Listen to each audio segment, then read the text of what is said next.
Mukomana shimurisei zvenyu, please post my story makavika chitupa changu. Inini ndigere kuno kuku America, ndiri murume ndabve zera. Ndoda kukuudzai chimwe chakakonzeresa kuti vanhu vakaita sana mapfumo vange vachizogumisidzira vaita sekunge vakatiza munyika. I am a relative of a minister avo vakashayika. Mukoma zvimwe zvinoitika munyika medu zvingori faniso.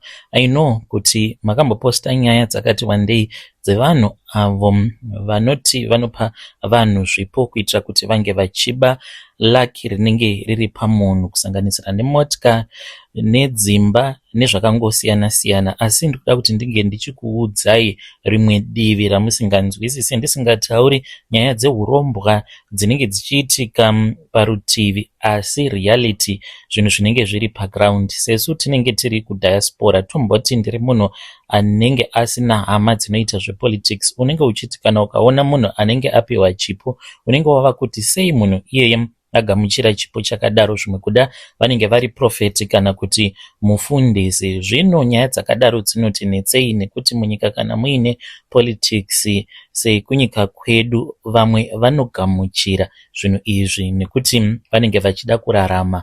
Masocialites akati wandei vanogamuchira kupiwa motikari kunyange vasingadi, nekuti kana ukaramba muZimbabwe unomutama sezvakaita vana Thomas Mapfumo. Saka kana wapiwa unofanira kutoti unge uchitobvuma, unge uchibva mumaproblems. Chakakosha ndechekuti mhuri yako inge ichirarama ichidya ichiguta. Iko zvinhu zvindisingatauri hangu nezita, mose muri kungozviona. Kune umwe murume ari kungogara ari mumapepanhau achinzi asungwa aburitswa mujeri, asungwa aburitswa mujeri, kikikiki, kanyika kedu kari fani. Pane umwe ari kukweretwa mari, mukaona zvichidaro zvino mari dzinenge dzisingachabatani kuti munhu unge uchibhadhara vanhu vanenge vachida mari dzavo. Saka vanombokutambisa chigemu chezvigure. Kana vakutambisa chigemu chezvigure kudaro, kana ukavabhadhara haunobuda mujeri. Asi kana ukatadza kubhadhara vaunenge uchifanira kuti unge uchibhadhara, unotongomupinda mujeri. Ende idzi imari dzinenge dziri kumamillions nemamillions. Ndokusaka muchiona vakaita sana Chimombe vachazotongonyuriramo mujeri nekuti kune vanhu vavanenge vakatadza kubhadhara.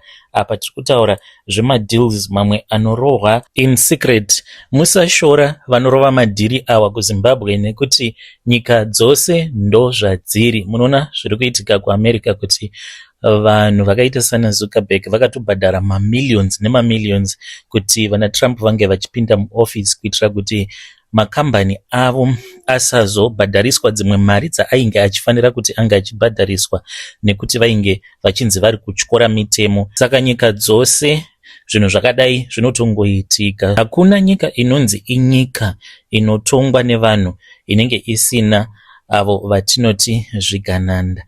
Kunyange vari varungu zviriko, kunyange vanhu vatema munyika dzose, vana South Africa variko vanhu vakadaro vanenge vachitongorarama nemagovernment contracts. Saka ndichinyora nyaya iyi mukomana shi, ndikuda kuti ndinge ndichizivisa vanhu vekumusha kuti musavenga kana vari mapasta vamunoona vachigamuchira zvipo, nekuti vanenge vasina simba rekuti vange vachizokwanisa kuzorwisa kana kuri kunzi vakatanga kurwiswa. Nekuti pane rimwe level rekuti kana wava kurwiswa zvechokwadi unosara usina kana chaunenge uinacho. Dambudziko riripo nderekuti kana vakupa motikari, kana uri socialite uine vanhu vanenge vachikuteverera, uri munhu anenge aine mukurumbira pasocial media, unenge uine vanhu vanenge vakakutarisa. Saka kana vakakupa motikari hausi mubayiro wekuti unogona basa, strategic investment. Kutopiwa kwaunenge waita motikari iyoyo, vanenge vatoisa investment yavo pauri, ende vanenge vachida kuti izwi rako ringe richizoshandisiwa pavanenge voda influence. Zvinokwanisa kusaitika zvanhasi, zvinokwanisa kuzoitika kana kunana 2030 uko. Munozongoona kuti mavoice anenge oshanda paanenge achifanira kuti ange achishanda through influence yako yaunenge uinayo. Ndokusaka zvichinzi masocial media influencers. Vose vane mapage, vanogadzira mapage vanenge vachida kuti vange vachizova neinfluence, kuti vange vachizova mabrand ambassador. Saka ukapiwa motikari ziva kuti unenge watova brand ambassador wenyika. Hautendedzwi kushora nekushoropodza nekuti waitwa brand ambassador. Ndo chidhiri chinenge chichisainwa ipapo. Dambudziko nderekuti ungaramba here? Mukomanashi, munyika yedu yeZimbabwe no ishoko rine mutengo unorema. Ini nditori munhu anotoziva zvakawanda. Kana ukaramba, kana ukapiwa zvaunenge wapiwa, nyaya dzekupiwa zvinhu izvi hazvina kutanga nhasi. Vanhu vaitongomapiwa maprazi, if you know you know. Saka dambudziko ringoripo nderekuti kana ukati no, ukagara waramba mukatipoti country kikikikiki, unozotongoshuvira upenyu hwekuchando, not because unenge uchida kugara kunoko kuchando, asi upenyu hwako hunenge hwatova pamahwani sezvakaitika kuna vana Thomas Mapfumo. Vakangojamuka zvavainge vachida kupiwa, mukanya vakaona kuti muZimbabwe kana uchida kugaramo unofanira kuti unge uchiita zvinenge zvichifanira kuti zvinge zvichiitwa nenguva yacho. Kana ukada kuita zvaunenge uchida iwewe nekuti une mbiri, unokwanisa kungorova kana 6 feet underground. Ndokusaka murume uya akazotama akakuya akagara kuno kuAmerica.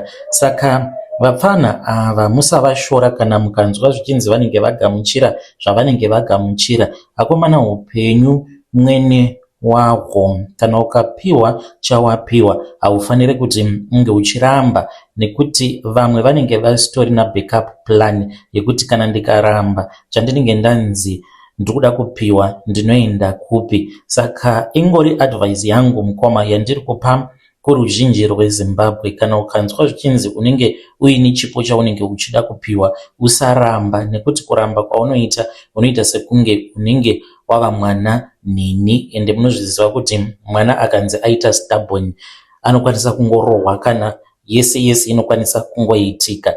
Ndidzo 2 cents dzangu idzodzo. Kana zvichiita munge muchizoposta nyaya yangu, ndichange ndichizotevererawo ndiri mucomment section. Hey vedare, ndo message iyo yandakatumidzirwa ichibva kuna mukoma vedu. Ngatizamei kuti tinge tichitaura navo mukoma vedu ava mucomment section. Zvakangooma hazvo vedu wei. Hanzi dambudziko ringoripo nderekuti kana ukazoti no, wanzi tinoda kukupa prazi, hanzi ndo panozonetsa. Vakanyora ivo vachiti kunyangwe vanhu vakaita sana Chimbetu vakangomapiwa 1 maprazi havana kuramba, asi kune vamwe hanzi vakada kukura musoro vakaramba zvikabva zvatongo dhakwa. Apologies ne background noise, I am baby sitting, saka hey tunjwa chari kutoita noise. Apologies for that. Rekedzai tibva taenda panyedu inotevera. Nyedu inotevera yakamira sekudai. Hanzi mukomanashi makadii zvenyu? Ininiwo I am an upcoming prophet. Ndakazviendesa ndega kuBible school. Vabereki vangu vose vakashaika. Ndakakurira muno mukwekwe. Saka ndakatangawo chechi yangu soon after Bible school. Ndakamboramba ndiri muchechi umo mandainge ndiri, but ndakaona kuti zvainge zvisiri kunyatsokuita, plus kwacho kwandakazoendeswa mukoma kwainge kuri kumaruzevha kumachonyonyo. Ndikatoona kuti zvainge zvisingabudi. Nyaya yainge iripo mukoma ndeyekuti ndainge ndakati ndichibva kuBible school ndikabva ndachizotanga kutungamirira rimwe sangano riri kumasuburbs emuHarare. Saka zvakarwadza. Vamwe vafundisi vakati ko uyu anoti achingobva kuBible school obva atoendeswa kumasuburbs sei, plus nezvipo zvandainge ndava kutotengerwa nevatendi, nekuti vakaona kuti ndiri munhu achiri kusimukira muupenyu. Saka ndakabva ndabviswa kuya ndokubva ndachizoendeswa kumaruzevha mukoma, kwekuti ndainge ndichitambura. Ndakamboita 1 week ndichirarama nekukanga maputi. Ndaiti kana ndikatora chibage ndobva soka mumvura kusvika chapfava, ndobva ndachizokanga maputi zvinhu zvakaoma. Ndobva ndakabva ndachizotangawo yangu chechi ndikadzoka kuno kwandakakwirira kuKwekwe ndokutanga chechi yangu. Mukoma, chechi yangu haina kana support. Saka apa ndine vanhu vandiri kutaura navo vane machurches avo vakatobudirirawo. Ini pane zvandaronga.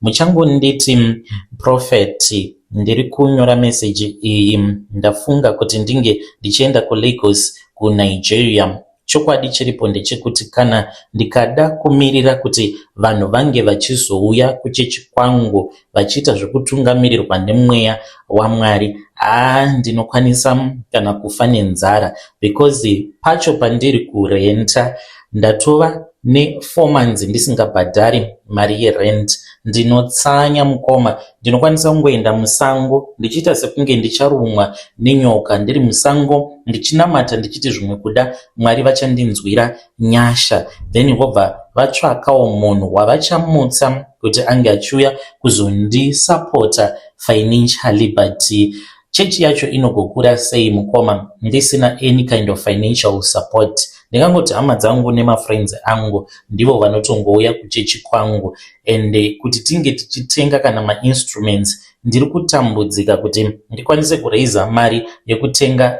drum kit kuti zvinhu zvacho zvinge zvichiita sekunge zvinonakidza. Ndava nemakore ndichiedza kunamata nemwoyo wose, asi kereke iri kushaya support. Hakuna matithe, ndini ndinotobhadhara chegumi ndiri ndega, hapana kana maofferings. Uye vanhu vemuKwekwe vanoda kuona minana first inotyisa, vanofarirawo kunge vachiva muchechi yekuti inenge yakanaka, building yacho inenge yakanaka, my instruments. Ndinoti kana ndikatarisa mamwe maprofita muno muZimbabwe ndiri kuona kuti vazhinji vacho sezvandakaudzwa kuti vakaenda vakanobatsirwa kuNigeria. Hanzi kana ukasanobatsirwa kuNigeria zvinhu zvako zvinofamba, but zvinokwanisa kutora nguva. Zvino ini nguva ndiyo yandisina. Ndine dzimwe mari dzandakashandisa mukoma, mari dzandiri kufanira kuti ndinge ndichidzosera vamwe vanhu veukama dzandakatora apo pandakatanga kurenta building yandiri kurenta, ende zviri kuramba kuti ndinge ndichikwanisa kuraiza mari idzodzo ndichidzosera veukama. Ndinoziva kuti vazhinji muchati Prophet, imimi mava kutoda kutonorombesewa, asi mukoma Nashi, minduro yangu ndinongoti tose tichangofa. Upenyu muZimbabwe hwakaoma zvekuti hapana ane hanya nekuparidza kwako. Ndinoti ndikatanga kuparidza kana ndega ndinonzwa simba raMwari richidzika mandiri. Chero ndikanamata, ndinonamata zvinozungunutsa mweya yerima, asi chandiinacho hapana kana motikari handina. Ndokusaka ndiri kutaura nevanhu vandiri kutaura navo vari kuti kana ukaendako hanzi kune mamwe maprofits avo anokunamatira zvekuti unenge wava kugona kana kukwanisa nhamba dzepachitupa chemunhu. Ndobva ndakwanisa kana kudaidza vanhu nemazita avo ndichiita zvekufembera. Ini ndafunga hangu kuti ndinge ndichiita zvinoita, kunyangwe zvikanzi ndikasvikako ndikazoendeswa kana kun'anga, because ndakanzi unongogadzirira zvose kuenda kuchivanhu kana kuti kuenda kumachechi. Saka panoda kuva wakarongeka in terms of money, kunyangwe mukati kutenga madhimoni anozoshandurwa kuita mweya mutsvene, but zviri nani ndichifambawo neRange Rover. Mukoma zvinonyadzisa kuti unofamba nebhutsu yakabhenda. Ndakamboenda pane rimwe bhawa, handingatauri kuti bhawa iri ndiri nechekupi muno muKwekwe ndichida kuparidza. Ndakasekwa nemamwe mahure ainge aripo pabhawa. Ipapo vakati, naimi vamuvhangeri, muri kumboonawo here kuti makapfeka bhutsu yakatsveyama? Vanhu vakatanga kuseka pabhawa mukoma Nashi zvekuti ndakabvapo ndichinzwa kuzvinyarira. Ndakati ndasvika kumba ndakachema kuna Mwari ndikati, Mwari, nhasi ndiro zuva rekuti munge muchindipindura. kana kundiratidza chiratidzo chengirozi ndinge ndichiziva kuti muriko, but handina kana response yandakawana kubva kudenga. Ende mapastors akawanda I'm sure vanokwanisa kundirevererawo kuti paya pazvinenge zvaoma mukunamata hakuna mhinduro inobva kudenga. Saka ndo sarudzo yangu yandaita mukomanashi, kuti kunyangwe ndikazonzi ndichazova nemukurumbira, but wangu mukurumbira ndichabva nawo kuNigeria. Munhu wose ane mukurumbira munyika yedu anenge akatomboenda kuNigeria akanonamatirwa. Handizivi kuti ndichanosangana nei kana ndaunganidza mari. Ipapapa nditori pakutotsvaka mari yekuti ndinge ndichibhuka maflights, zvekare nemari hanzi dzinodiwa unonobhadhara deposit kana zvazoita wobva wachizodzokera uchinonobhadhara, because mari yacho yakawanda. Inozotoda makore akati wandei uchingodzokerako kuNigeria uchinonobhadhara pashoma nepashoma. Ndiyo nyaya yandiunza pano mukoma. Kune vachandijaja, you can judge me, but upenyu hwakaoma varume. I have tried by all means kuti ndige ndichiita zvinodiwa neBhaibheri, shoko raMwari, kuti ndige ndichitevedzera zvose zvakanyorwa mubhuku dzvene raMwari, but Mwari vacho havasi kuda kuti vange vachishandidzana neni. Shungu dzangu dzainge dziri dzekuti ndinge ndichizova pastor ane mukurumbira muno muZimbabwe, ndichinamatira vanhu, kuporesa vanhu. Handina hundyire, chandiri kungoda kuti vanhu vange vachizopona chete. Yo vedare ndo message iyo yandakatumidzirwa ichibva kuna mukoma vedu avo vari kuti he is a pastor. Ngatitaurei navo mucomment section. Musaenda kuNigeria, please, musaenda kuNigeria. Hanzi ndiri kunamata, but hapana mhinduro iri kubva kudenga. Zvimwe kuda muri kunamata in the wrong way, pamwe muri kungoda simba rinobva kudenga. Zvimwe kuda hamuna that gift yekuperforma miracles. Maybe mune chipo chekuti kana mukaparidza vanhu vanenge vachitendeuka. It is also a gift from God. Ngatitaurei navo mucomment section. Regedzai tibva taenda panyedu inotevera. Nyedu inotevera yakamira sekudai zvakangooma hazvo veduwe. Hanzi mukomana chimakadii zvenyu, please post my story makavika chitupa changu. Ndine friend yangu akandiratidza maearnings ake, ndinotya kukuudzai website yacho. Tinoshanda tose kunoku kwatiri kushanda kuPretoria semaid. We are both single mothers. Takadzidza tose kusame high school. Kutouya kwaakazoita kunoku ndini ndakati angachiuya kunoku mushure mekunge ndanzwa zvichinzi ari kushungurudzwa nemurume wake, ndikati chiuya kuno atova nepassport. Saka zvakandinetsa mukoma. Akandiudza kuti ari kuvaka imba, ainge achivakira mai vake imba. Ndokubva ati ndiri kutenga stand muHarare. Ndakati how come uri kumbowana mari yake yaanga agara achiwana ndinoiziva. Kwaingovawo kungobvunza kwekungoti, but mari dzatiri kuwana ma5,200 because tinoshanda padhuze nepadhuze. Ndikati uri kumbozvigona sei kuvaka imba kumaruzevha yakanaka kudaro, kucheresa borehole apa uri kuti uri kubhadhara stand muHarare? Shamwari ndiudze. Last year ainge asingadi kundiudza kuti mari yake ari kuiwana kupi. Saka ndainge ndava kutofungidzira kuti maybe anorara nemurume waMadam Boss, because iye anoshandira umwe mupurisa atori nenyembe muno muSouth Africa. Saka ndakangoti zvimwe kuda ari kupota achirara nemurume waMadam Boss, haungazozivi, maybe ndo vari kumupa mari. Akati kwandiri no, handisi kumboita zvinhu zvakadaro. Patakaenda kumusha aiva nemari mukoma, aiva nemari yaisvika kuma 20 something thousand. Ndikati munhu uyo ari kumbozvimaneja sei? Ndakatombobatwa nemweya wegodo kuti vamwe. Saka takangouya kunoku kuJoni tikadaidza vamwe kuti vange vachizoita mari yakawanda kudai. Tadzoka kuno kumanje nerimwe zuva tiri kubasa a couple of days ago. Varungu vangu havapo pari zvino, vakaenda out kuGermany uko kune dzimwe hama dzavo. Saka most of the times ndinenge ndiinaye kana varungu vake vasipo, tichingobatsirana zvimabasa tichishanda tiri pamwe chete. Saka akabva anditi iwe ndiri kuita mari. Ndikati uri kuita mari nei? Ndokubva andiudza zita rewebsite. Saka takazoti tiri kurumu kwake, wainge watova usiku, tava kutoda kutonorara paya, ndopaakabva achizotora laptop. Ndikati ko wava nelaptop? Atori nelaptop yeapple yaanoshandisa. Ndikati wakadzidziswa nani kushandisa laptop? Because wainge usingazivi laptop. Akati website yacho unofanira kunge uchishandisa laptop zvakare nefoni yako. Apa ava neiphone. Kwava kunondiratidza maearnings ake. Ndakashamisika imi mukomanashi. Kubva zvatanga March kusvika achizondiratidza maearnings ake, musikana ava kutoda kutopinda muma 8,000 something rands. Mari yacho ichiri kuma US dollars, haisati yava kuma rands. Ndakabva ndati nhaiwe imari ka iyi. Akaseka zvake akati imari sha. Ndikati mari yose iyi uri kumboiwana sei? Akati ndichazokuudza. Ndakamunetsa usiku hwose. Akati ndichazokuudza mani. Saka akazondifonera ndokubva anditi uya kunoku. It was somewhere kuma 7:30 uri usiku. Ndokubva ndaenda kurumu kwake. Pandakanopinda ndikati yezvo, because munhu ainge akangopfeka zvake kathong mufunge, asina kana chaainge akapfeka kumusoro uku. Ndikati and then chichiri kuitika?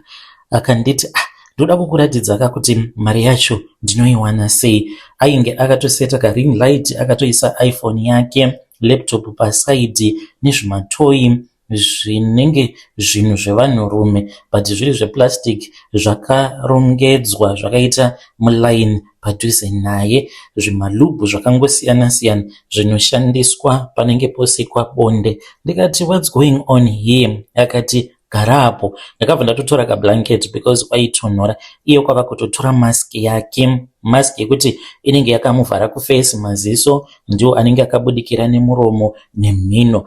Kwava kutotanga kutoshanda musikana. Akatoenda live. Hamene kuti vanozvifambisa sei? Anenge ari pa live zviya achitengerwa zvakaita kunge masters, but zvinenge zvakasiyana nemasters because ipapo munhu anotaura kuti ndoda kuti unge uchizvibata pakati, chizvibata pakati. Apa chindoudza kuti vanenge vari varungu, vamwe vacho varungu vanenge vatori kumhiri kwemakungwa. Saka vanenge vachikuudza kuti iko zvinozvi chishandisa chinhu icho. Izvo zvinhu zvacho zveplastic zvakagadzirwa kuita kunge zvinhu zvevanhurume, zviri zvimatoyi, zvinhu zvandainge ndisati ndakamboona muupenyu hwangu hwose. Akaita zvose ari ega. Kuda akaspenda about 3 hours ari palive mukoma, achitombopota achimbotoita team, otombonwa achitaura nevanhu vake. But vanhu ava vaanenge achitaura navo ivo vanenge vasingamunzwi. Anenge achiita zvokungovapindura, vachinyora zvavanoda mucomment section, iyo opindura achitoti yedhedhi chinditengeraiwo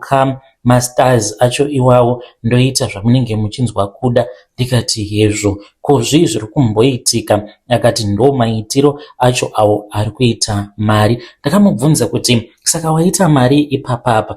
Mukomanashi kungogara pakamera 3 hours, musikana akatorova mari yaidarika kuma 78 US dollars. Akati shamwari, every day ndo zvandinoita usiku. Dzimwe nguva anoti anorova pungwe aripo pakamera, pungwe ari palive nevanhu ivavo vanenge vachimutengera masters, kuti akamborova session ombozorora kana kwe10 minutes odzokera futi palive. Akanditi pane pamwe paakamborova more than 800 US dollars in one night, paakarova usiku hwose. Akanditi ndokusaka ndakakwanisa kuita zvinhu zvangu nekukasika. Zvino chazondiunza kwamuri mukoma ari kuti itawo zvandiri kuita, ngatiite tose chigemu ichi. Ndiri kuda kutaura chokwadi, but ndinonzwa kunyara. Handizivi kuti kana ndikada kuzviita ndinenge ndotangira pai.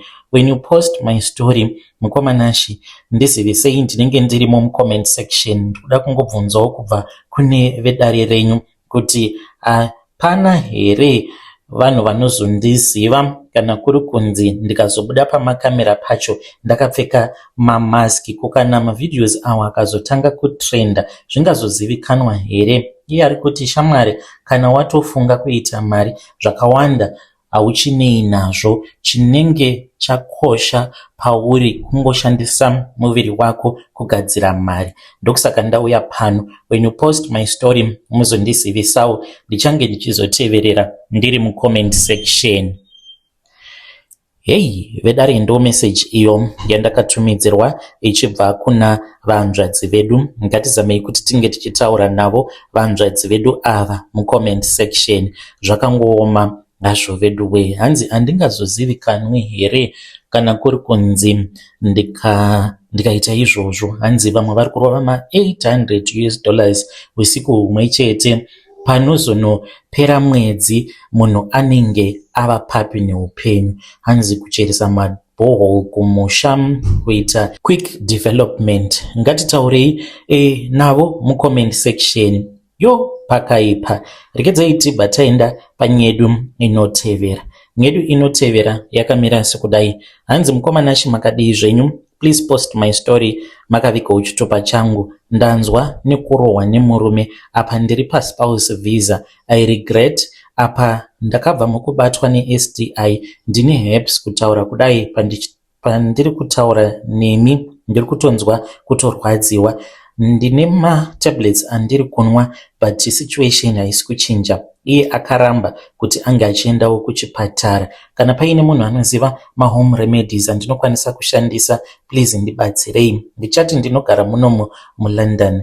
Ndine murume uyo wandiri kugara naye akandiroora. Mukomanashi ndainge ndichishanda samaid pandainge ndiri kuzimu. Ndainge ndagara ndichidawo a greener pasture. Saka ndakabva ndachizopinda mumagroups. Ndainge ndiri mumagroups akasiyana siyana.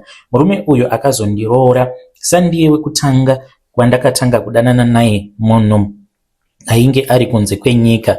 Ndakadanana nevarume vakasiyana siyana because ndakati pano sezvo ndarohwa nenhamo kudai ndongozvitsvakira murume ari honest, ari kuda womukadzi. Inini ndiri kudawo munhu anozondiroora ondiburitsawo munhamo yandiri kurarama ndiri mairi. Pamba pandainge ndichishanda ndaishungurudzwa zvakaomarara, ndichimistreatwa namadam boss vangu. Saka ndo zvakandipa ushungu dzekuti ndinge ndichibuda muZimbabwe. Ndasangana nemurume wangu uyu. Chandakada paari ainge akatosiyana nevamwe vandainge ndakambofambidzana navo online. Team UK vazhinji vacho vanongomhanyisana nekuti ndipe manudzo ako. Zuva nezuva unenge uchingonzi ndiratidze tione kuti zvakamira sei. Saka zvainge zvitongondibhowa ndichiona sekunge ndiri kutongoshandiswa sechinhu chekuti munhu anenge ava kutoti ndine chinhu changu chandinoshandisa kana ndichida kuita masturbation. Vakawandisa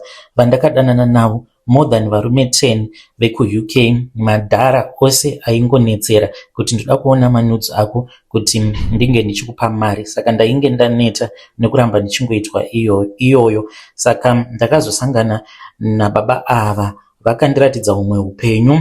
Tadanana kudaro within 1 week vakatoflya vakauya kuzimu tikaonana. Vakati vainge vasingadi kurara neni vasati vazvizivisa kuvabereki vangu. Ndakaenda ndikanobvisirwa tsvakai kuno, vakatonogara kumba kwavatete vangu. Ndakaona semunhu aripo, but now I understand kuti varume vari abusive kuhama dzako vanoita sekunge vanhu vari right. Vakagara baba ava kumba kwavatete vangu mukomanashi kumaruzeva, munhu ane mari zvekuti kutaura kudai hama dzangu hadzingambofi dzakabhilivha kuti ndinorohwa. Mukomanashi ndiri kurohwa kunoku, ndingangoti zuva nezuva ndinorohwa. Ende kana ndikada kuchema anobva andivhundutsira achiti, shamwari, ndinochidzura chivhiza chako ukadzokera kuzimu usina kana sendi. Chiri kundirwadza ndechekuti ndakatanga kunzwa kutsva kunhengo yangu. Ndikati chii chiri kuitika? Ndava kuda kuenda kuchipatara, ainge asingadi. Ndakazonzwa kuti no man, munhu uyu ari kuramba achingorara neni. Apa ndiri kumuudza kuti ndiri kurwadziwa kuzobuda zvikare netumapundu tunopota tuchiputika tukobva twaoma nezuva rimwe chete. Ndo pandakabva ndachizongoitawo stubborn.